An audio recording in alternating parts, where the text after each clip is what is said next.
Pwedeng ipawalang bisa ang mga kasong dinismis na muling binuhay at ngayon ibinabato na naman kay Pastor Apollo C. Quiboloy.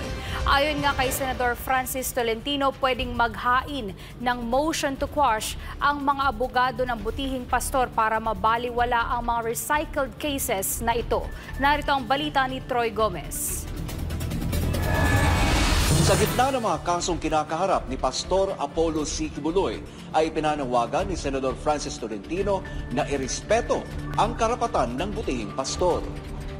Marami tayong kaso dito na nilabas ng Supreme Court na pwedeng maging batayan.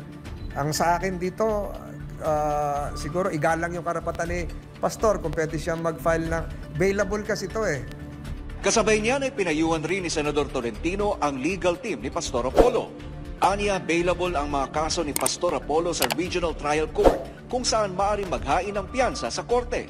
Dagdag din ng senador, pwede rin maghain ng motion to quash ang kampo ng butihing pastor para ipawalang bisa ang arrest warrant. Sabay paalala na may proseso sa batas na dapat na respetuhin ninuman. I have here the order in front of me.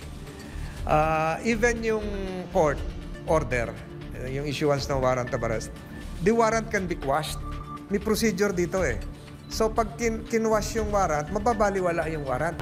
Payo naman ni Senator Tol, sakaling hindi ma-serve ang warrant ng Kongreso at Senado, ay antayin na lamang ang desisyon ng Korte Suprema.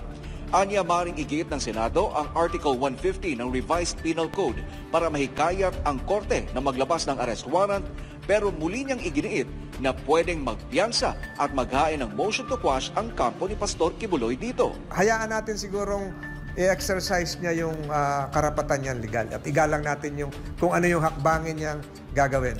Mula dito sa Senado, para sa Diyos at sa Pilipinas kung mahal, Troy Gomez nag-uulat, SMNI News.